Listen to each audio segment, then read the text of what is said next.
네, 안녕하세요. 알파균입니다. 알파균의 경제 뉴스 시작해 볼게요.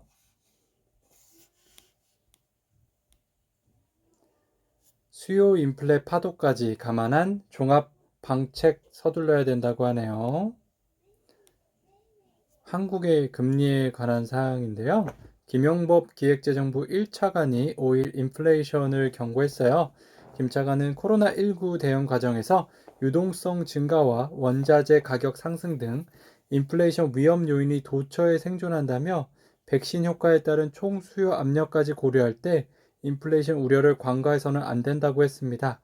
코로나19 초기에 절대 발생이 불가능한 상황을 뜻하는 내온 소환까지 거론하며 경제적 파장을 우려했던 그의 발언은 인플레이션 충격이 예상보다 커질 수 있음을 지적한 것입니다. 자, 금리 관한 내용 더 볼게요.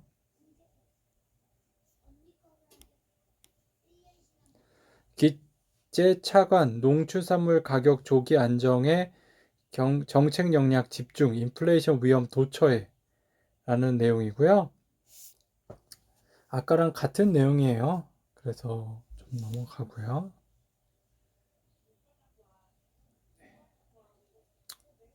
김은별 기자인데요. 1인당 국민소득이 2년째 감소했네요. 한국은행은 이제 지켜봐야 된다고 하는데요. 물가를 반영한 성장률이 실질 성장률을 웃도며 GDP 디플레이터 명목과 실질 GDP 격차가 플러스 전환했다는 점은 긍정적이에요. 지난해 GDP 디플레이터는 1.3%로 직전에 마이너스 0.9% 대비 플러스 전환했어요. GDP 디플레이터가 수출품, 원자재 등을 포함한 국민 경제 전반의 종합적인 물가 수준을 보여주는데요. 신 부장은 GDP 디플레이터가 지나치게 낮으면 기업의 채상성이 낮아지고 나라 전체적으로 소득이 줄며 소비 투자에도 부정적인 영향을 준다고 설명했어요. 작년 내수 디플레이터 증가율은 1.3%에서 1.1%, 수출 디플레이터 증가율은 마이너스 4.8%에서 마이너스 5%로 소폭 하락했지만 수입 디플레이터는 1.1%에서 마이너스 6.7%로 대폭 낮아졌어요. 원자재 가격이 급락하면서 교육 조건이 나아진 것이 반영된 거고요. 올해의 성장률은 이제 3%로 전망한 한국은행은 올해도 수출이 성장을 견인할 것으로 보고 있습니다. 신 부장은 1, 2월 통관 기준 수출도 높은 증가세를 보이고 있고 세계 반도체 경기가 회복되고 있다며 기계류 수입도 많이 늘고 있어 설비 투자에도 긍정적 요인으로 적용할 것이라고 덧붙였고요. 지난해 4분기 실질 GDP 성장률은 마이너스 1.2%로 속보치 1.1% 대비 0.1%포인트 상향 조정됐어요. 수출, 설비 투자, 민간 소비 등이 일제히 상향 수정됐습니다. 조재길 기자입니다. 페드 미국 경제 회복세 국채금리 급등 땐 개입할 수도 있다고 하네요. 자, YCC는요, 장기물 10에서 30년 금리가 특정 목표에서 벗어나지 않도록 국채를 적극 매도하는 비전통적인 통화 정책 수단인데요. 예컨대 장기 국채 수익률을 타깃으로 정해놓고 이를 초과하며 당국이 해당 채권을 무제한 매입해 강제로 금리를 떨어뜨릴 수 있어요. 이날 10년 만기 국채 수익률은 전날 대비 0.05%포인트 오른 연 1.47%로 마감했어요. 지금 장기물 10년 국채 수익률이 급등하고 있습니다. 많이 오르고 있고요. 그 단기 국채는 많이 오르지 않고 있어요. 그래서 사람들은 단기적인 것보다 장기적으로 이제 경기가 많이 좋아질 걸 보고 있는 것 같은데요. 그래서 장기 국채를 좀 금리를 떨어뜨리면서 단기 금리를 좀 높이고 그런 방법을 쓸 수도 있다고 하는 거죠. 황시영 기자인데요. 시장 공포로 미국 국채금리 배경엔 땡땡땡가 있다. 뭘까요? 네, 그것보다요. 국채 수익률을 구성하는 인플레이션 기대치는요. 2008년 이후 최고를 나타내며 경제가 코로나 팬데믹으로부터 더 빨리 회복할 것이라는 전망을 반영했어요. 향후 5년 동안 연간 인플레이션을 기대율을 가리키는 5년 만기 국채 손익 분기 인플레이션율 5-year break-even inflation rate은 3일 2.45%까지 올랐고요. 2011년 4월 29일 2.45%와 같은 수준으로 2008년 7월 21일 2.47% 이후 가장 높아요. 물론 현재 물가 수준은 이보다 낮은데요. 지난 1월 미국의 소비자 물가지수 CPI는 전월 대비로 0.3%, 전년 대비로는 1.4% 상승했어요. 지난해 11월 이후 3개월 연속 상승세인데요. 변동성 높은 에너지, 식품을 제외한 근원 CPI도 전년 대비 1.4% 상승했습니다. 근원 CPI는요, 미국 중앙은행 격인 연방준비제도 연준 페드가 통화정책 결정 시 가장 중요하게 보는 물가 지표 중 하나입니다. 고성용 기자인데요. 와, 저 이거 경제 성장률 보이시죠? 마이너스 1%로 뚝 떨어졌네요. 2020년에요. 그리고 이제 소비자 물가는 조금 소폭 상승했습니다. 2019년 대비 0.5%로 해가지고요. 네. 통화 당국의 고민이 깊어지고 있어요. 인플레이션을 잡기 위해 금리 인상 등 유동성 회수에 나설 경우 경기 회복에 찬물을 끼얹을 수 있어서인데요. 자칫 코로나19 계기로 급증한 가계부채 등 경제의 부실 내관이 터질 수도 있어요. 이 총재는 지난달 금융위 기자회견에서 금리 인상 시기를 묻는 질문에 현재로서는 기준금리를 언급할 상황이 아니라고 일축했지만 전문가들은 금리 인상 시점이 내년 초에서 올해 말로 앞당겨질 수 있다고 관측합니다. 김소용 교수는 가계 등 경제 주체 부채가 크고 주가 등 자산 가격도 높아 긴축 부작용이 클 수 있다며 금통위의 고민 시점이 빨라질 수 있다고 말했습니다. 자, 레알 마드리드 좋아하시는 스포츠 팬들 많으시죠? 갈락티고 20년 전 세계 팬 2억 5천만 명을 품었네요. 자, 무분별한 쇼핑이라는 의견도 있었어요. 갈락티코 이면에는 철저한 계산이 그래도 숨어 있었어요. 선수 계약할 때요, 레알 마드리드는 초상권 수익의 40%를 구단이 가져간다는 조항을 둡니다. 광고 계약이나 각종 행사 등 개인적인 활동에서 발생하는 수익의 상당 부분을 구단이 챙기는 건데요. 물론 카카, 크리스티나 우누, 호날두 등 영입으로 2009년 시작된 갈락티코 2기에는 예외도 있었어요. 호날두는 2015년 싱가포르 재벌인 피터 림의 회사에 초상권 사용 권리를 팔았고 그로부터 3년 뒤 레알을 떠나 유벤투스 유니폼을 입었습니다. KTB 투자증권 주당 150원 현금 배당, 시가 배당률 4.6% 됐었네요. 네, 12월 말 기준 4.6%입니다. KTB 투자증권은 지난해 결산 배당으로 현금 150원을 지급한다고 공시했다. 시가 배당률은 4.6%, 배당금 총액은 49억 원이다. 배당 기준일은 지난해 12월 31일, 배당금 지급 예정일은 다음 달 24일이며 오는 25일 정기주주총회에서 확정된다. 또한 RCPS의 원금 상환 및 배당으로 총 351억 원을 지급한다. 원금 및 누적 배당금의 31%에 해당하는 규모라고 합니다.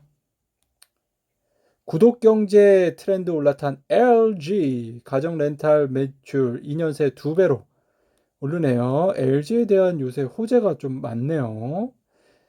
자, LG전자 가전 렌털 사업의 경우 지난해 매출이 6천억 원에 육박한 거로 나타났고요. 2년 새 2배 이상 급성장한 규모입니다. 5일 LG전자 감사 보고서에 따르면 렌털 사업 매출은 지난해 5,911억 원으로 지난 2018년 2,924억 원에 비해 약 2배 성장했습니다. 2019년과 비교해서도 1년 사이 매출이 34%나 증가했네요. 자, 그럼 LG 관련해서 소식을 많이 보겠습니다. LG를 클릭하면요. GM과 더 밀착하는 LG, 미국 배터리 시장 독주 채비 걸었네요. 네, SK 이노베이션하고의 소송에서도 승소했죠. GM은 2035년 내연기관차 생산과 판매를 전 세계적으로 중단하겠다고 밝힌 바 있어 사실상 미국 배터리 시장은 LG 에너지 솔루션의 동무대가 될 가능성이 크다. SNE 리서치에 따르면 중국을 제외한 미국, 유럽 등의 시장에서 LG 에너지 솔루션의 지난해 점유율은 33.1%로 파나소닉 31.6%보다 앞서 1위다. 업계 관계자는 중국 KATL이 공격적인 글로벌 증설 계획을 발표하고 있지만 무역 갈등 영향으로 미국 시장 진출은 막혀 있다시피 하고 있다. 파나소닉 정도가 테슬라 전용 기가 팩토리를 가동하고 있다. 규모도 LG 에너지 솔루션에 크게 못 미친다. SK이노베이션은 LG 에너지 솔루션과의 영업 비밀 침해 소송에서 패소하면서 추가 투자에 불확실한 상황이네요. LG 디스플레이 작년 TV 사업 매출 절반이 OLED, 올해 흑자 전환 과시화됐습니다. 또 내년 삼성전자가 QD OLED TV를 선보이며 OLED TV 시장에 진입할 것으로 알려지면서 시장 규모가 한층 확대될 것이란 전망도 나옵니다. 정원석 하이투자증권 연구원은 주요 TV 브랜드들이 OLED로 사업 전략을 바꾸면 LG 디스플레이 OLED TV 패널 사업에 대한 가치도 재조명될 거라고 했습니다. 글로벌 차업계 전기차 올인, 달아오르는 배터리 확보전입니다. LG하고요, 제너럴 모터스 GM은요, 배터리 공장 추가하는데요. 월스트리트 저널은 이날 소식통을 인용, 미국 최대 자동차 업체인 제너럴 모터스가 LG 에너지 솔루션과 자동차 배터리 공장을 추가로 건설하는 방안을 검토하고 있다고 보도했어요. 월스트리트 저널은 양사가 현재 오하이오주에 23억 달러, 약 2조 7천억 원을 투입해 배터리 공장을 짓고 있지만 테네시주 스프링힐에 있는 제너럴 모터스의 자동차 조립 공장 인근에 또 다른 배터리 공장 건설을 논의 중이라고 전했어요. 월스트리트저널은 GM 측이 두 번째 배터리 공장 건설 추진을 인정했으며 상반기 중 결론이 날 것으로 언급했다고 설명했죠. GM은 2035년부터 내연기관 차량 생산 및 판매 중단을 선언한 만큼 안정적인 배터리 공급이 꼭 필요합니다. LG 측도 배터리 공장 추가를 위해 GM과 논의 중이라고 언급했는데요. 월스트리트저널에 따르면 LG 측은 다른 자동차 제조업체를 지원하기 위해 미국 배터리 제조 사업 확정을 계획하고 있다는 사실도 공개했죠. 앞서 SK이노베이션도 미 정부에 조지아주에 추가로 공장을 지을 계획을 밝히기도 했네요. 배터리 공급 온다. 중국 발목 낀 미국 투자 나선 LG입니다.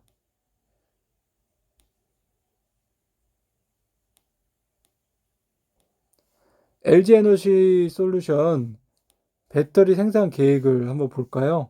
생산 능력. 와, 2018년 35GWh에서요. 2023년 260까지 올라가고요. 미국 전기차 시장 규모도요. 2021년 115만 대인데 2025년 220만 대까지 올라가고요. LG 에너지 솔루션 미국 공장 현황 볼게요. 미시간주 공장에요. 2012년에 준공했어요. 그리고 GM 확장 오하이오 공장이 2022에서 2023년 예정돼 있고요. GM 확장 테네시주 공장이 2024년에서 2025년 예정돼 있으니까요. 진짜 동무대 되겠네요. 전범진 기자입니다. 상장사 영업이익 최대, 사상 최대라는 거고요. 또 LG 디스플레이 산업에서는요. 공급 부족이 이어지면서요. 생산 능력을 그대로 갖추고 있는 업체들의 이익 전망치가 높아지고 있는데요. LG 디스플레이가 대표적이에요. LCD 부품 공급 부족으로 LCD TV용 패널 가격 상승세가 지속되고 있어요. OLED TV 패널을 생산하는 중국 광저우 공장의 가동률이 예상을 뛰어넘으며 영업이익 전망치가 올 들어서만 150% 급증했습니다. LG 디스플레이 주가는요, 올 들어 22%가량 올랐네요. 안재관 기자인데요. 현대차 LG 코나 1조 리콜비 분담 적격 합의했네요. 자, 이것도 뭐 악재인지 호재인지 모르겠는데요. 하여튼 뭐 결론은 났으니까 불확실성을 주는 건 맞습니다. 현대차와 LG화학은요, 4일 각각 작년 4분기 경영 실적을 정정한다고 공시했어요. 리콜에 필요한 비용을 충당금 형식으로 쌓으면서 영업이익 규모가 줄었는데요.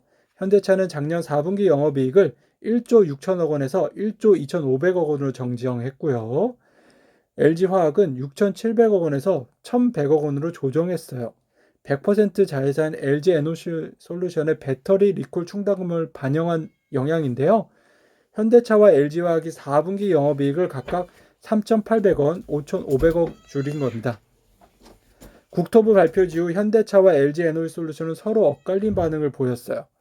LG에너지솔루션은 배터리셀 제조 불량을 직접적인 원인으로 보기 어렵다는 내용의 입장문을 내기도 했는데요.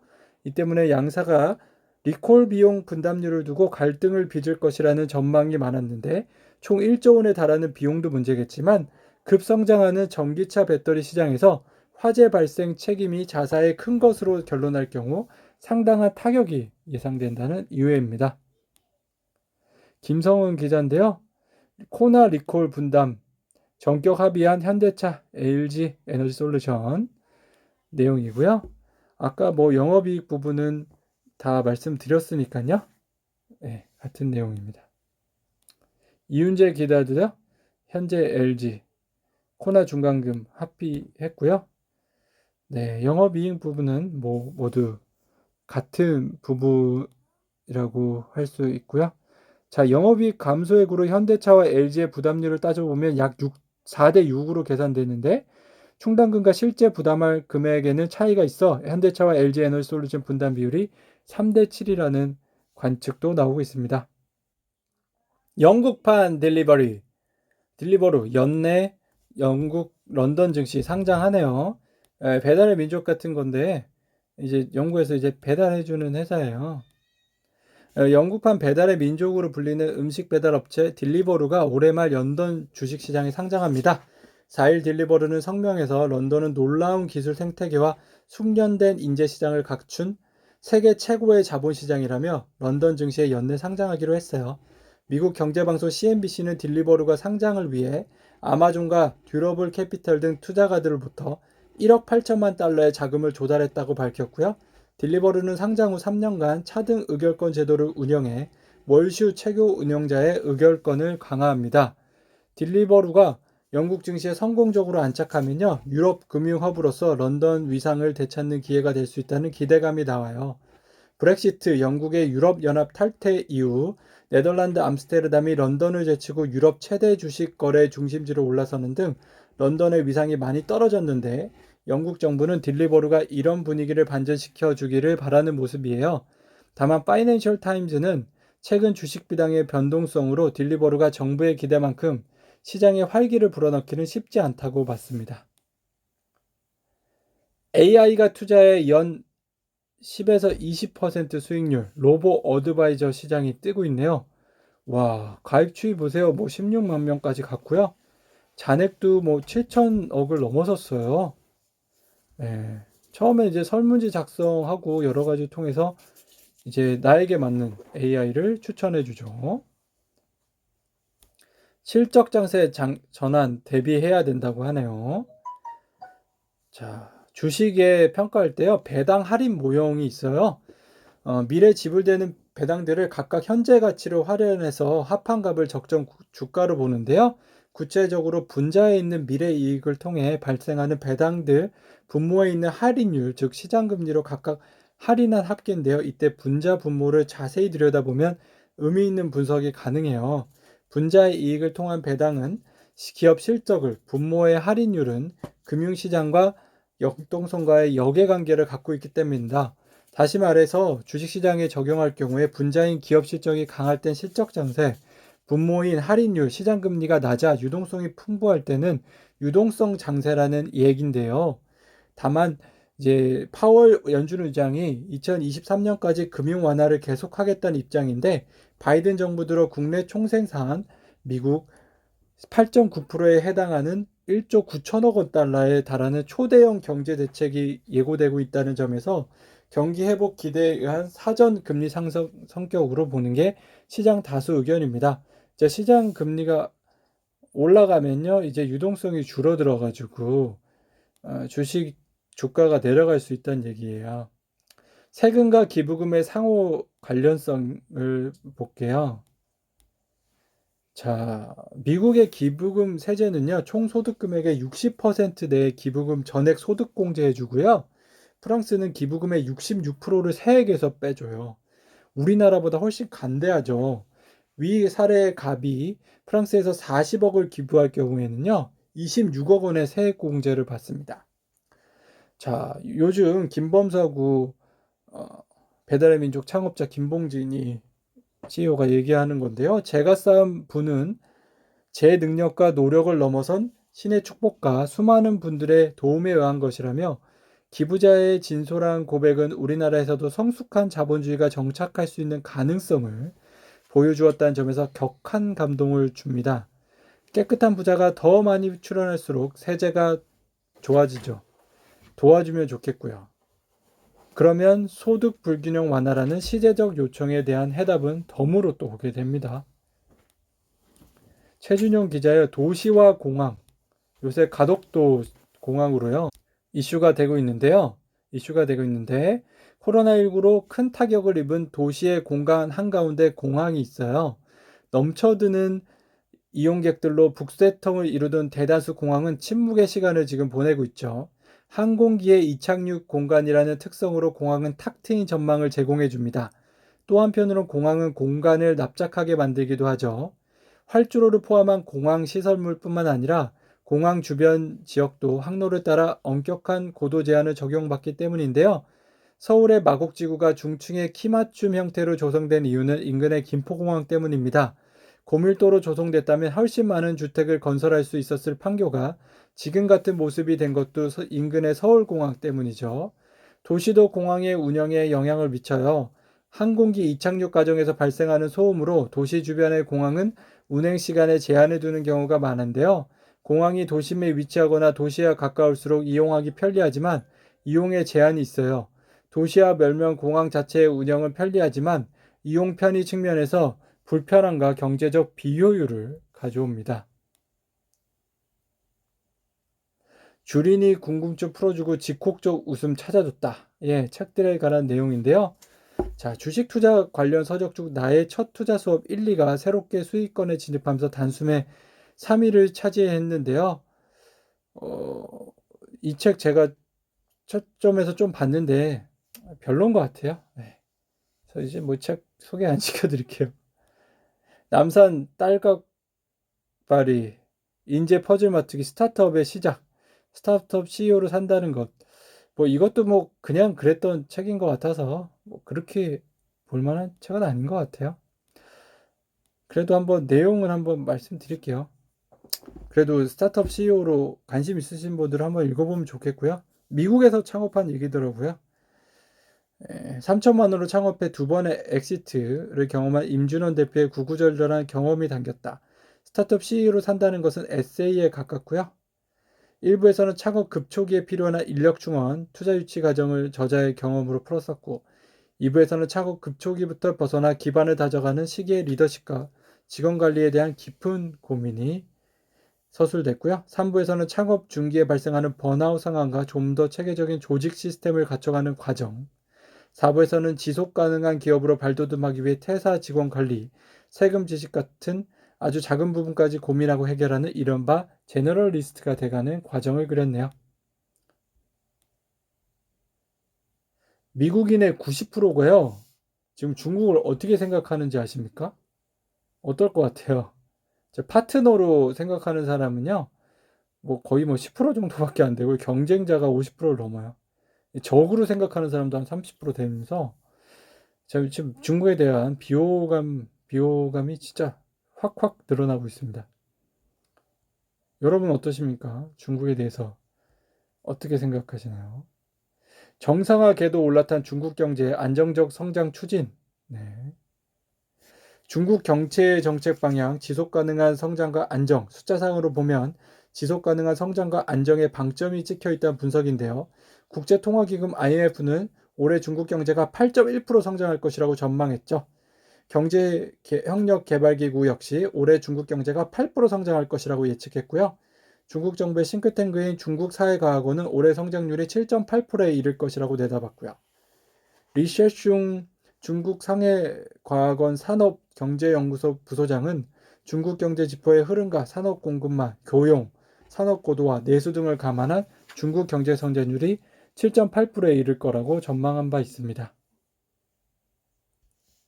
특파원 칼럼 쿠팡 대박에 국부 유출 논란 유감이래요. 국부 유출한다고 말하지 말라는 거죠. 자, 무엇보다 한국 스타트업 생태계 현실이 우물한 개구리 수준으로 지금은 찬밥 더운 밥 따질 때가 아니라는 점을 간과해서는 안 된다. 쿠팡의 예상 기업 가치는 동남아 아마존으로 불리는 싱가포르 C의 절반에도 못 미친다.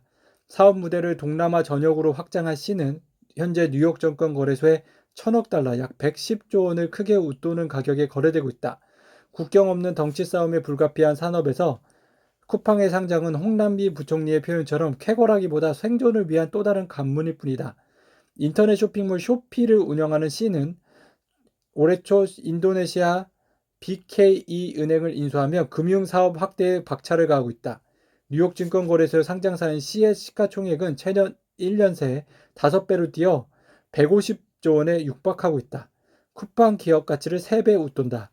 2018년 우버의 동남아 사업을 인수한 그랩도 올 들어 창사 이래 최대인 20억 달러 차입에 성공하며 추가 인수합병 M&A에 기대감을 키우고 있습니다.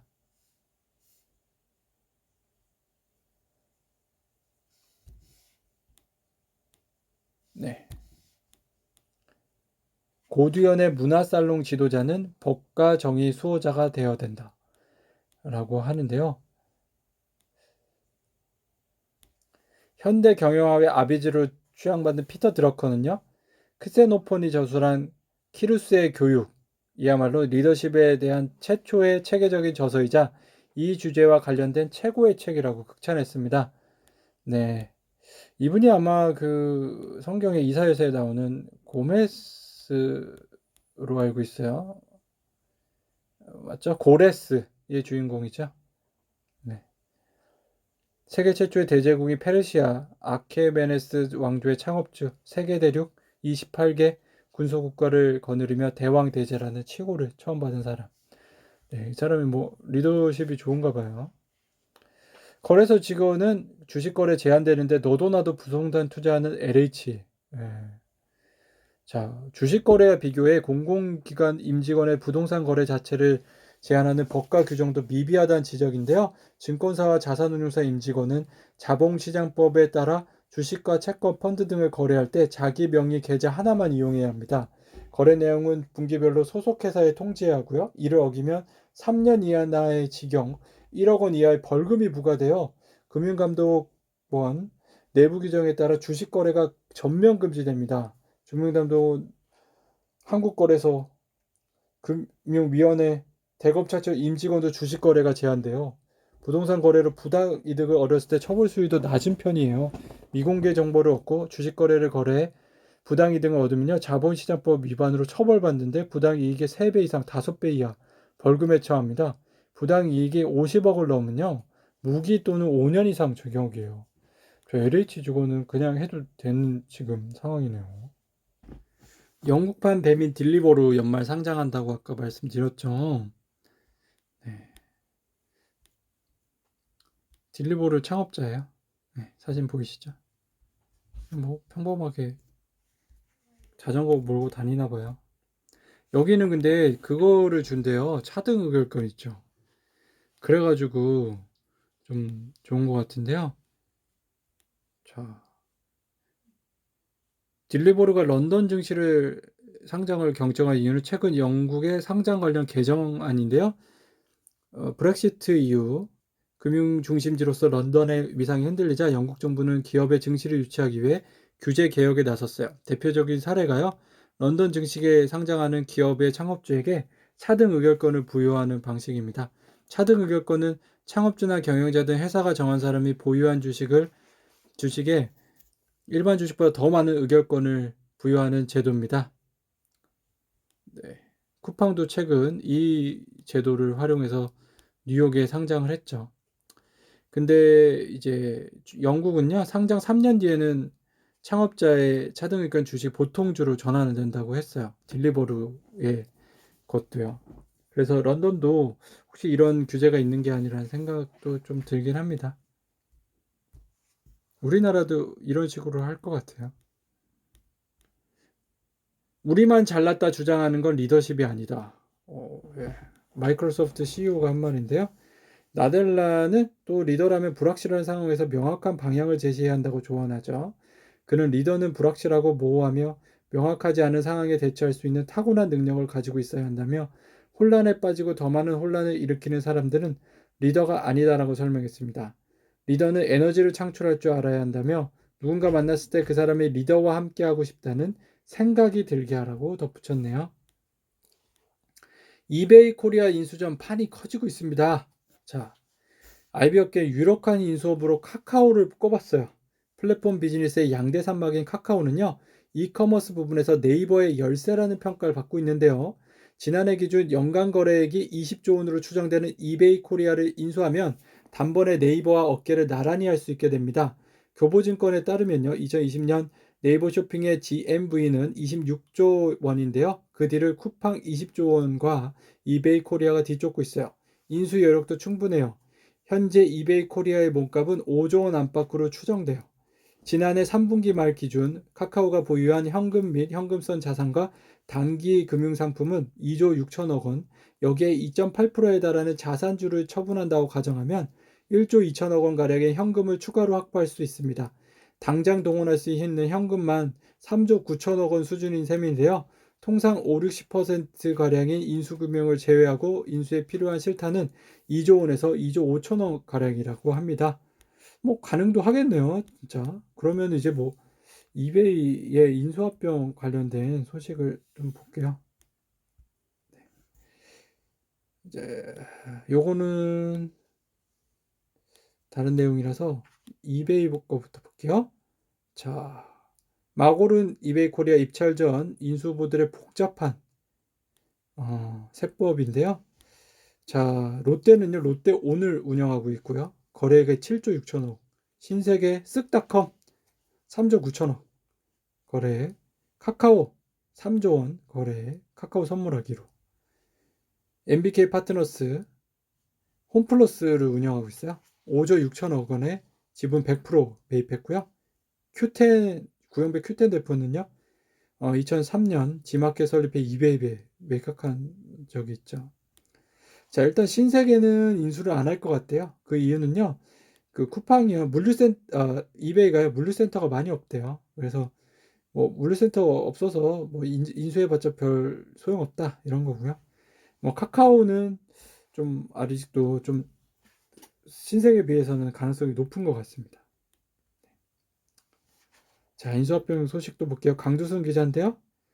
잡코리아 세주인이 호주의 회사가 됐습니다. 글로벌 PF 어퍼니티. 네. 어퍼니티는요, 국내 최대 구인 구직 플랫폼에서 꾸준히 성장세를 이어가는 부분을 높게 산 것으로 전해지고요. 잡코리아는 40% 시장 점유율을 기록하며 2위인 사람인보다 2배 이상 점유율을 보이고 있어요. 코로나19 이후 불어난 택배 배달 수요에 탄력적으로 대응할 수 있어서인데요. 잡코리아는 2019년 매출액 1,000억 원을 넘어섰으며 삼각전 영업이익은 2019년 500억 원에서 지난해 10% 이상 증가했습니다. 굉장히 그래도 알짜 기업이네요. 잘 인수했어요. 자, 포스코가 좀 인수한 기업도 있었죠. 리튬 호수 35조 잭팟. 자, 뭐 그렇게 대단한 건 아니라는 내용인데요. 포스코는 전날 아르헨티나 옴브레에 매장된 소금 호수 리튬을 생산해 현대 시세로 판매할 경우 누적 매출액 35조 원에 이를 것으로 추정됐고요. 2018년 이 염호를 3,100억 원에 인수했어요. 리튬 매자량은 220만 톤으로 추정되고요. 추산됐었죠. 포스코의 조사 결과 매장량이 6배 늘어난 1,350만 톤임을 확인했다고 지난해 말 발표했고, 이를 현재 시세인 톤당 1만 1,000달러를 적용할 경우 누적 매출액이 35조 원에 달할 거라는 계산이고요. 매장량은 1,350만 톤이지만 채출 가능한 약, 전제 과정에서 누락 등을 고려해 리튬 생산량을 260만 톤으로 가정했어요. 포스코는 그러나 누적 기간이 몇 년인지 명시하지 않았죠. 포스코는 2023년부터 이 호수에서 채굴을 시작할 예정이고요. 그동안 데모 플랜트를 외워 시험 생산을 해왔는데 올해부터 본격적으로 공장을 건설할 예정입니다. 포스코 측은 매장 상태 등에 따라 리튬 생산 방식이 바뀌어야 한다며 염호에서 리튬을 추출하는 기술 개발을 마치고 이제 대량 생산을 어떻게 공장을 지을지 준비하는 단계라고 밝혔어요. 포스코는 광석에서 리튬을 생산하는 공장도 준비 중이고요. 포스코는 호주에 있는 필강구라 광선을 보유하고 있습니다. 여기에 채굴된 자원으로 국내 광양 공장에서 탄산 수산 리튬을 황화 리튬을 시험 생산하고 있습니다. 포스코는 2023년부터 아르헨티나 염호에서 25,000톤 염호와 광석을 포함한 전체로 68,000톤 리튬 생산 능력을 갖춥니다. 최대 생산 능력인 연간 68,000톤의 현재 시세인 1만 1,000달러를 곱하면요 8,300억 원의 매출이 발생해요. 포스코 측은 자원 채굴은 일반 제조업처럼 대량 중축이 필요한 것은 아니라고 밝혔는데, 그러나 정작 생산이 시작되지 않은 상태에서 향후 생산 능력이 크게 늘어날 것으로 기대하기 어렵다는 것도 사실입니다. 현재 리튬 생산 1위 업체인 미국의 엘버말인데요. 엘버말은 2019년 기준 생산 능력은 배터리용인 탄산 리튬 85,000톤으로 시장 점유율이 32%입니다. 엘버말은 시장 상황에 따라 생산을 조절하기 때문에 가용 리튬 자원의 25%만 사용 중인데요. 엘버말의 2019년 리튬 매출액은 13억 달러로 1조 5천억 원이었어요. 엘버말도 누적 매출액 35조를 달성하려면 20년이 걸립니다. 그래서 이 35조 매출량이라는 거 너무 신경 쓰지 말라는 거예요. 너무 과대됐다는 내용이죠. 어차피 플랜이 다 풀려면 20년 걸리니까요. 팀앤 모빌리티 3천억 투자 본입찰 됐네요. 자, 오퍼멀 캐피탈 이스트브리지 맞대결하고 있고요. 우버도 팀앤 모빌리티 투자해서요 5천만 달러 투자했고, 조인트 벤처에는 1억 달러 투자하고요. 이때 태적넷 팀앤 모빌리티 기업 가치는 1조 원입니다. SK텔레콤은 2025년까지 팀앤 모빌리티 연매출 6천억 원, 기업 가치 4조 5천억 원을 키운다는 목표를 가지고 있습니다. 적자에도 지금 연봉 인상이 많이 되고 있어요. 그래서 진짜 게임 업계들이 많이 힘들대요. 직원들은 많이 좋겠지만, 2년 연속 적자. 베스파는 1,200만 원이나 직원 급여를 올렸고요. 몸값 상승의 파고의 인력 유치의 고유책입니다. 인건 비발, IT 생각의 교란 우려 커집니다. 지금 개발 인재가 너무 부족해요. 적자에 시달리는 ICT 기업마저 인력 유치를 위해 연봉 인상에 나서고 있고요. 신성장 동력 확보를 위한 투자라는 입장인데, 신제품이나 신작이 실패하면요 인건비 부담은 커질 수밖에 없습니다. 일각에서는 ICT 업계의 가파른 인건비 인플레로 전반적인 인력 생태계가 교란하고 있다는 목소리만 나오고 있어요. 자, 4일 중소업계 개발사 베스파는요 사내 공지를 통해 전 직원 인번을 1,200만 원 일괄 인상한다고 밝혔어요. 지난 2019년 연봉을 500만 원 인상한 후 2년이 채 한 제 추가 인상한 건데요. 베스파는 이와 함께 50여 명을 추가 채용하겠다는 계획도 냈습니다. 앞서 지난 2일엔 소셜 카니도 스타트업, 여기도 뭐 많이 인상했죠. 개발직 2,300원, 비만원, 비개발직 1,500만 원 연봉 인상하겠다고 했고요. 아무튼 뭐 이쪽에 계신 분들은 연봉도 많이 인상되고 좋겠어요.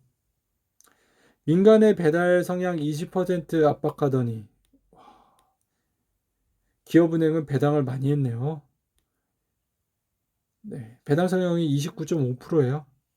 여기는 이제 지분율 자체가요, 그 기획재정부가 많이 있어요. 기재부가 거의 결정하니까요. 근데 뭐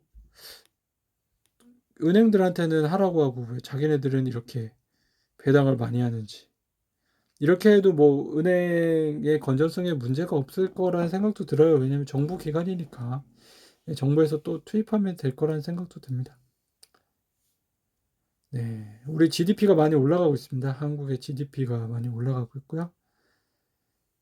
그런데 GRI는 2년 연속 감소했습니다.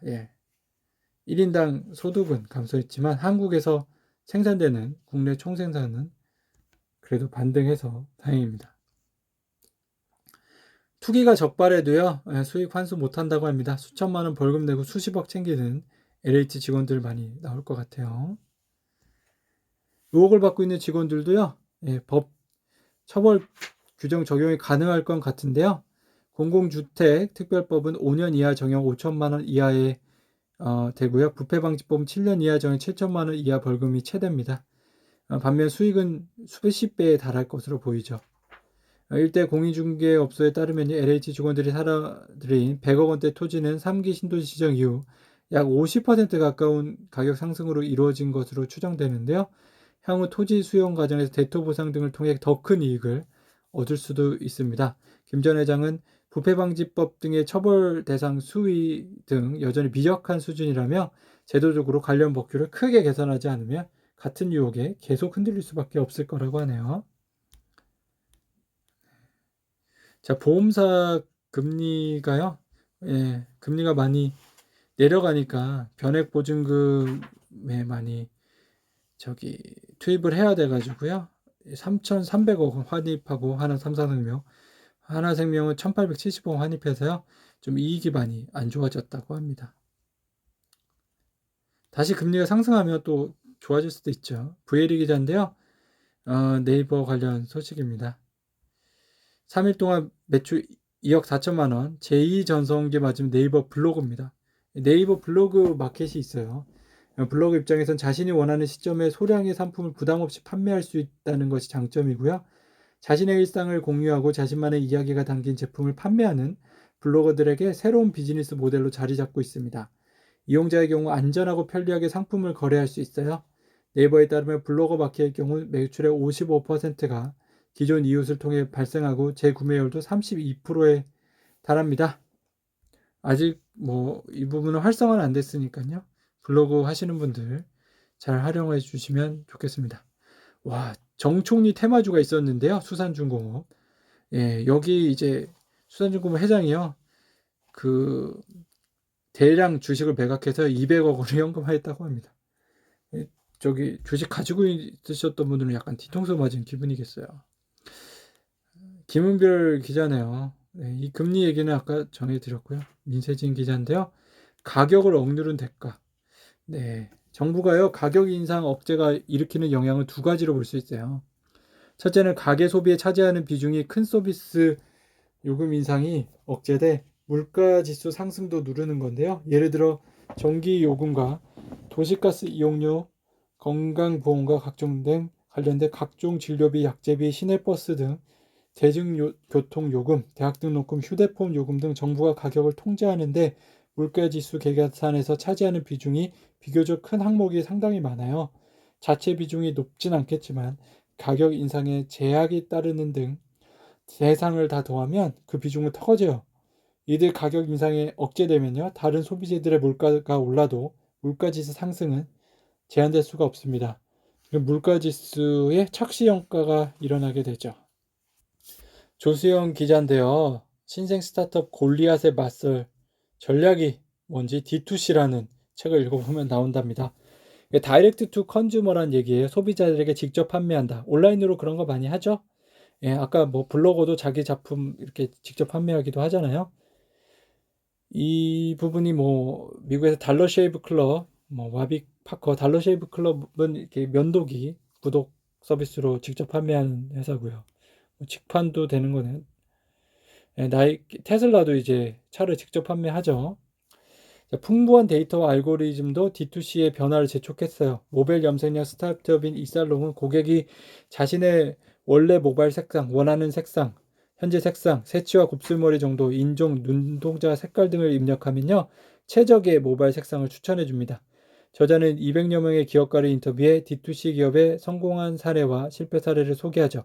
각 세대에 대한 깊이 있는 분석을 통해 제품이 아니라 한 세대의 시대 정신을 활용하고 고객의 정체성을 판매하라고 제안합니다. 김희경 기자인데요. 경제뉴스보다 강력한 입소문의 힘이라는 책이 나오는데 제목은요. 내레티브 경제학입니다. 한번 읽어보시죠. 좀 어려워 보여요. 경제학 교수가 쓴 책이니까요. 또 이미아 기자가 쓴 책도 있는데요. 네, 혹시 경제교육에 관심 있으신 분은 읽어보십시오. 저도 서점에 가서 봤는데 그렇게 사고 싶지는 않더라고요. 김채영 기자가 취재했어요. 네, 요 내용도 아까 전해드려서 쭉쭉 넘어가네. 김병우 기자입니다. 성호전자에 관한 내용인데요. 태양광 시장 뛰어든 성호전자 세계 1위 델타에 콘덴서 공급한다고 하는데요. 성호전자는 지난해 턴어라운드에 성공했다는 평가입니다. 작년 매출은 1,075억 원으로요. 10년 만에 100억 원 클럽에 다시 이름을 올렸어요. 영업이익은 28억 원으로 흑자 전환에 성공했습니다. 순이익은 136억 원으로 창립 이래 사상 최대를 기록했어요. 기존 거래처 물량이 늘어나는 가운데 신규 일감을 추가로 확보한 덕분에 올해 매출은 최소 50% 이상 성장할 것으로 증권가는 보고 있고요. 영업이익도 지난해 2배를 웃돌 것이라는 관측이 나오고 있습니다. 김주환 기자요. 제페토 세계 2억 명을 홀리고 있네요. 뭐길래 빅히트 와이즈도 175억이나 투자했을까요? 2018년 8월 이후 출시 이후 별다른 홍보 없이도요. 미국, 중국, 영국 해외 앱 정토에서 다운로드 1위를 기록했고요. 가입자도 최근 2억 명을 넘어섰어요. 게임, 카메라 앱 등을 제외하고 국내에서 개발한 인터넷 서비스 중 가장 많은 글로벌 이용자를 확보했어요. 전체 이용자 중 80% 이상은요. 10대 청소년입니다. 90% 이상이 외국인 이용자고요. 밀레니얼 Z세대 고객군 집중에 포진해 있다 보니 글로벌 기업 협업 요청이 쇄도하고 있습니다. 최근에는 명품 브랜드 구찌의 신상품을 볼 수 있는 가상 공간이 구찌 빌라를 제페토에 신설했죠. 한 달 만에 방문객 130만 명을 넘는 관심이 폭부들었습니다. 김 대표는 나이키와 협업해 내놓은 운동화 아이템은 500만 개 팔렸고요. 당시 오프라인 매장보다 더 많이 판매됐다는 얘기가 돌았죠. 지난해에는 빅히트 엔터테인먼트, YG 엔터테인먼트, JY 엔터테인먼트 등 K-팝 업체들의 170억 원을 네이버 Z에 투자했습니다. 블랙핑크, 트와이스 등 인기 K-팝 그룹이 제페토에 내놓은 컨텐츠는 큰 인기를 끌었어요. 제페토는요 스스로 확장하고 있어요. 스타급 이용자는 연예계획사 등을 회사를 직접 꾸리고 있습니다. 미국의 게임 엔진 제작사 유니티는 지난해 12월 개발자 컨퍼런스 행사인 유나이티드 서울 2020 일부를 제페토에서 진행하기도 했어요. 김 대표는 가상현실 컨텐츠도 추가해 제페토의 영역을 계속 확장할 계획이라고 합니다. 제페토 쓰시는 분 있나요? 저는 안 써봐가지고 잘 모르겠는데 다음에 한번 써보고 참여도 해보고 싶네요. 정인솔 기자입니다. 영국 이제 세금 올리네요. 법인세 인상. 미국 부유세 발의. 각국에 날아든 코로나 청구서 쑥쑥 날아옵니다. 리시 수낙 영국 재무장관은 3일 하원에 출석해 코로나19 여파로 늘어난 공공부채에 대한 대응책이 필요하다고 말했습니다. 이런 해결책 중 하나로 영국 정부는 현행 19%인 법인세율을 2023년에 25%로 올리기로 했어요. 영국의 법인세율 인상은 1974년 이후 47년 만입니다. 수낙 장관은 기자회견에서 법인세율을 올려도 주요 7개국 중 최저라며 주요 20개국 중에서 5번째로 낮다고 설명했어요. 영국 정부는 소득세도 올리기로 했습니다. 네, 요거는 나중에 정보고요. 영국에 대한 그 세무 소식이 혹시 더 있는지 한번 보겠습니다. 네, 또 있네요. 권다혜 기자인데요. 코로나로 돈 많이 썼으니 영국이 먼저 쏜 세금 인상. 네, 우리나라도 이제 세금 인상 들어오겠네요. 자, 세금 인상을 하긴 했는데요. 그 25%의 세금 법인세율이 적용되는 대상은요. 약 3억 9천만 원 이상의 기업들로요. 영국 기업의 약 10%에 해당됩니다. 순이익이 5만 파운드 이하인 중소기업들은 19%의 현행 세율을 유지합니다. 순학 장관은 70%가량 기업들은 세율 인상의 영향을 받지 않는다고 강조했네요. 상위 30%의 과세를 많이 할 것 같아요. 네. 그리고 주요 G7 평균 법인세율이 27%고요. 프랑스는 32%입니다. 영국이 올려도요. 아직은 G7 국가 중 최저이고 G20 회원국 중은 5번째로 낮다고 설명했습니다.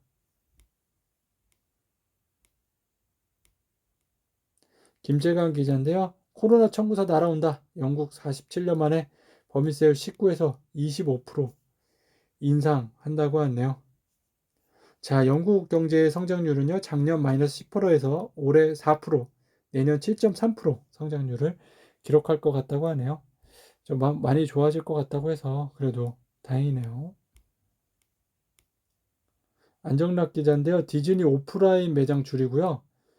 있다고 하네요. 3일 로이터 통신에 따르면 디즈니는 미국 매장 60곳을 줄인 뒤 유럽 매장 일부도 폐쇄하기 위한 평가 작업을 하고 있습니다. 중국과 일본 매장은 그대로 운영하고 있고요.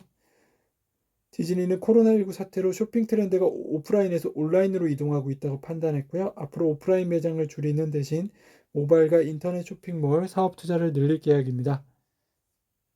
디즈니는 지난해 11월 호주, 뉴질랜드, 인도 등에서 온라인 쇼핑몰을 새롭게 열었죠.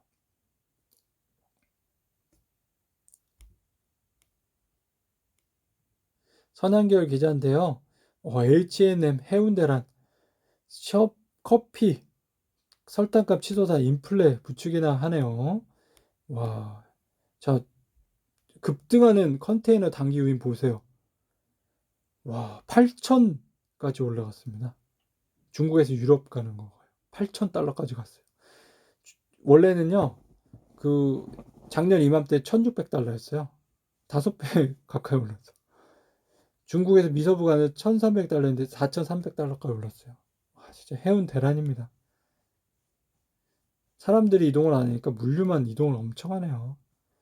이동우 기자인데요. 연매출 1조 카카오엔터 공식 출범. 김성수의 이진수 대표 체제입니다. 자, 이번 합병을 통해 글로벌 시장에서 경쟁할 수 있는 엔터테인먼트 기업으로 도약한다는 목표예요. 조직은 CIC 컴퍼니를 체제로 도입해요. M컴퍼니와 페이지 컴퍼니로 구성합니다. 김 대표가 음악, 영상, 디지털 등 컨텐츠 사업 중심으로 한 N컴퍼니를, 이진수 대표는 웹툰, 웹소설 등 스토리 IP와 플랫폼 사업 중심으로 한 페이지 컴퍼니를 맡습니다. 글로벌 사업은 이 대표가 함께 맡고요. CAC 간 시너지 극대화를 위해 대표 직속으로 시너지 센터를 신설하고요. 센터장은 카카오 M 경영지원 부분을 총괄해온 권기수 부문장이 맡습니다. 정인지 기자, 이 내용은 아까 전달드렸고요. 전자제품 이커머스 테스트밸리라고 있어요. 이 테스트밸리는 어떤 거냐면요. 그 고가의 전자제품을 구매할 때요, 타인의 리뷰 등 간접 경험에 의존할 수밖에 없는 불합리한 시장 상황을 개선하는 게 목표예요. 테스트밸리는 전자제품을 직접 사용해보고 구매할 수 있는 체험 서비스를 운영합니다. 1개월 단위로 신청 가능하고요. 체험 후 구매를 원하면 기존에 지불한 체험비의 약 50% 할인을 받아 제품을 구매할 수 있습니다. 구매가 안 돼 반납한 제품은요, 소독과 기술 점검, 재포장을 거쳐 테스트밸리 리퍼브존에서 새 상품으로 저렴한 가격에 판매됩니다. 유진영 기자요. 나사서 본 기술로 배달 로봇 만들었다니. 대기업 이딴 러브콜 보내고 있네요. 자, 이것도 스타트업인데요. 소형 바퀴형 배달 로봇이라고 하면요, 대부분 위치 정확도가 높은 3D 라이다 센서를 운영하는데요. 하지만 센서 비용이 적게는 수천만 원에 달해서 로봇 한 대 가격이요, 2천만 원 훌쩍 넘겨요. 너무 비싸죠. 그래서 사람을 대체할 로봇이랑 한 대당 200만 원 하는 배달 오토바이보다 싸야 하지 않겠냐고는 생각이고요. 카메라 기반 자율주행 소프트웨어는요, 고성능 연산을 필요하는 값비싼 센서를 대체할 수 있어 로봇 경쟁력을 확보할 수 있다고 하네요. 네. 테슬라 같은 거네요. 전기차도 이제 테슬라 같이 카메라 기반이 있잖아요. 싼 거 하는 거고, 레이더 기반은 구글이잖아요. 그건 좀 비싸잖아요. 예. 테슬라가 싸다고 하면 그게 뭐가 싸냐고 생각하시는 분들이 있는데, 전기차 중에 좀 저렴한 편 아닙니까? 뭐 현대차가 더 싸기도 하겠죠. 자율주행차에서는 좀 저렴한 편이라고 할 수 있겠죠. LH 또 나왔어요. 이소은 기자인데요. 닭 몇 마리, 나무 몇 그릇까지 파. LH 지역 직원은 토지 보상의 달인? 라고 하네요. 전문가들의 솜씨예요. 면적 기준을 충족했을 뿐 아니라 보상금을 키우기에 나무를 심어둔 정황이 발견됐습니다. 이들이 매입한 토지는 신도시 지정 지역을 중심으로 분포한 농지로 개발에 들어가면 수용 보상금이나 대토 보상, 현금 대신 토지로 보상받는 방식을 받을 수 있는 곳인데요. 원칙적으로 외지인은 대토 보상이 불가능합니다. 보상가 1억 원 이내에서만 대토를 받을 수 있고 그 이상은 채권으로 보상금 받아요. 또 1000제곱미터 이상의 경우에 협의양도 대상에 포함돼요. 협의양도 토지주는 인근의 단독주택 용지를 우선 매입할 수 있는 거리를 받을 수 있는데 LH직원은 규모가 큰 일부 토지를 매입한 후 1000제곱미터 정도로 지분을 쪼개 이 권리를 받으려 한 걸로 추정됩니다. 박정철 기자입니다. 월스트리트 보안관 윤석열 전 검찰총장이 최근 언론 인터뷰에서 미국 뉴욕 남부지검과 뉴욕주 맨하튼지검이 갑부들의 시세 조정, 내부 거래, 탈세 등을 수사로 박살내 월가의 공식력을 세웠다고 했습니다. 두 곳의 검찰청이 거대 금융범죄를 척결해 그 혜택이 미국 국민에게 돌아갔다는 것인데요. 맞는 얘기죠. 남부지검은 금융범죄 외에도 뉴욕의 4대 마피아 조직을 법의 심판대에 세웠고 알카에다 수사도 주도했어요. 도널드 트럼프 대통령 시절에는 그의 집사인 마이클 코온을 기소했고 트럼프 책측근이자 남부지검장을 지낸 루디 줄리아나 전 뉴욕시장도 조사했습니다.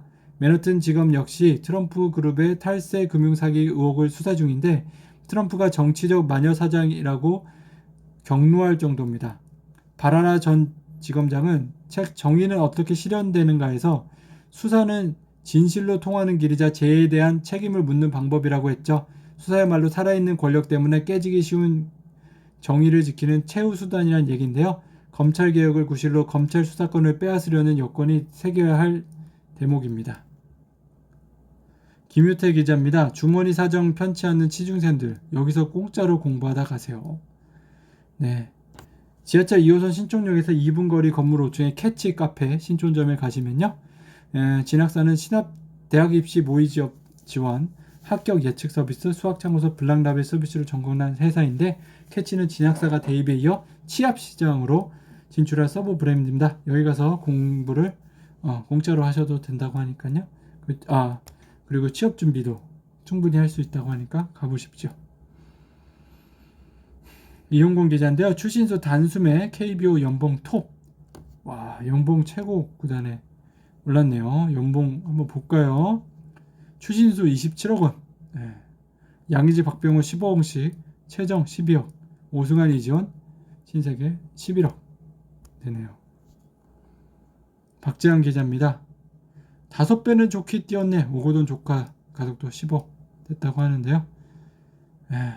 넘어가죠. 정치적인 건 너무 건들지 않겠습니다. 기업구조혁신펀드 담비가 30기 1개사 살렸다는데요. 그 중에 하나 살린 회사 예를 들게요. 지난해 12월 테슬라 납품사로 주목받으며 화려하게 유가증권 시간에 대비한 명신산업은요. 2018년 경영 여건이 악화돼 부채 비율 326%까지 치솟았어요. 중국의 사드 보복으로 국내 자동차 부품 업계가 전반적인 침체에 빠진 데다 급증하는 테슬라 전기차 납품용 부품 생산을 위해 빠른 시설 증설이 필요했지만 선뜻 투자에 나서는 기관이 없었기 때문이에요. 그럼에도 민간 운용사인 화인자산운용과 퍼즐 인베스트먼트는 기업 구조 형식 푼도를 통해 적극적인 투자를 집행했고요. 이 자금으로 명신산업은 테슬라로부터 대규모 수주에 성공해 우량 기업으로 성장할 수 있었네요. 김태성 기자인데요. 중고가전 파는 하이마트. 새 먹거리를 염두에 둔 사업 목적 추가가 이르렀어요. 전자제품 렌탈 유지관리 서비스업과 중고제품 도소매 중개, 자동차 판매 중개업 및 대형이 대표적인데요. 전자제품 렌탈의 경우 현재 롯데하이마트가 가전과 케어 서비스를 결합해 운영 중인 가전 케어십 서비스를 향후 렌탈 사업까지 확대하기 위해 이번에 사업 목적에 추가할 예정입니다. 자동차 판매 중개는 전기차나 캠핑카 등의 판매 대행 사업을 더욱 확장하기 위해서인데요. 중고제품 관련 사업 목적 추가에 관련해 롯데하이마트 관계자는 향후 사업 확장성을 염두에 두고 미리 정관 배정을 해주는 것이라며 현재 사업 검토 단계라고 설명했습니다. 서버마저 마비, 중소게임사 돌풍 일으켰네요. 6위에 오른 쿠키런 킹덤은 신작 게임은 아닌데요.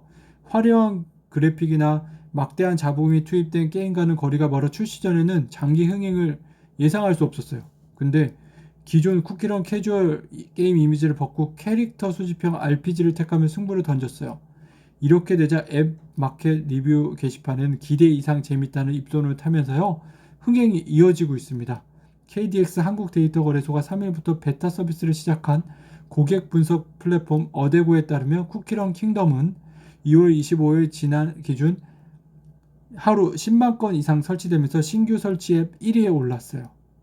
지난 1월 25일에는요, 급격한 접속사 수 증가로 서버 장애가 발생할 만큼 인기몰이를 하고 있습니다. 박재영 기자인데요. 구본준 신설 그룹명은 LX로 할 것 같다고 하네요.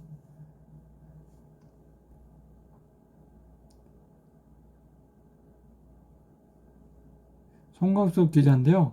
유럽 운임 넉 달 새 4배 폭증 HMM 영업이익 2조 도전한다고 하네요. 와, 정말 많이 되네요. 2조면 엄청나죠. 노영 기자인데요. 네오웨한 삼성 글로벌 특허 괴물 무차별 소송 당하고 있네요. 와, 삼성 디스플레이에 뭐 스마트폰 OLED 관련된 거, 삼성전자 뭐 유니버셜 키보드, 삼성 디스플레이 OLED 디스플레이 관련된 내용 정말 엄청 많네요. 변리사들은 좋겠어요. 의뢰돼 오는 일들이 많네요. 신현철 기자인데요. 미국 코로나19 백신 접종률 목표를요, 10월 29일까지 90%. 한 명당 백신. 이스라엘이 지금 54% 정도 맞았어요. 영국이 30%. 꽤 되네, 영국. 미국 15%. 이렇게 되고 있습니다. 미국이 빨리 백신 맞아서 경제 성장 회복 많이 했으면 좋겠습니다.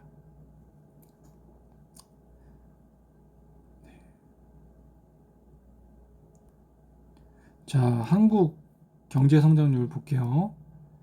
2018년에 2.9%였는데 2020년에 마이너스 1%까지 떨어졌어요. 예, 올해는요 3% 성장률 예측되고요. 2022년에는요 2.5%까지 되네요.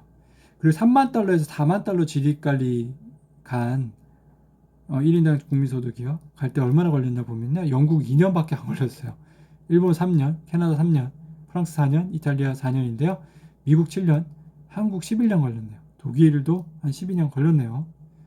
당연히 독일보다 빨리 했네요. 코로나 보복 소비 1억짜리 세계 일주까지 상품으로 나오고 있어요. 네, 내셔널 지오그래피 공동으로 지금 팔고 있는 건데요. 예, 우리나라도 들린다고 합니다. 미국 시애틀 시작으로 일본 교토, 서울, 중국 선전, 홍콩, 몽골, 울란바토르, 핀란드 헬싱키, 라플란드, 아이슬란드 레이캬비키를 거쳐 미국 보스턴으로 돌아오는 코스입니다. 상품 출발 시기 8월 21일. 미국에서 백신 접종이 사실상 완료되며 해외여행이 가능할 것으로 보고 있는 것 같습니다. 네, 8월이면 정말 가능할까요? 구글 개인 인터넷 서핑 기록 추적 안 한다고 하네요. 네, 광고 시장, 디지털 광고 시장 미국에서 점유율 볼게요. 구글이 거의 30%, 페이스북 23%, 아마존 10% 정도 됩니다. 구글과 페이스북이 거의 광고 시장, 디지털 광고 시장은 거의 다 잡고 있네요. 네. 자, 오늘로써 여기까지 오늘 1시간가량 되는 금요일, 토요일 경제뉴스 전해드렸습니다. 여러분들 즐거운 시간 되셨나요? 네, 알파근의 경제뉴스 많이 구독해 주시고요. 오늘도 좋은 하루 되십시오. 감사합니다.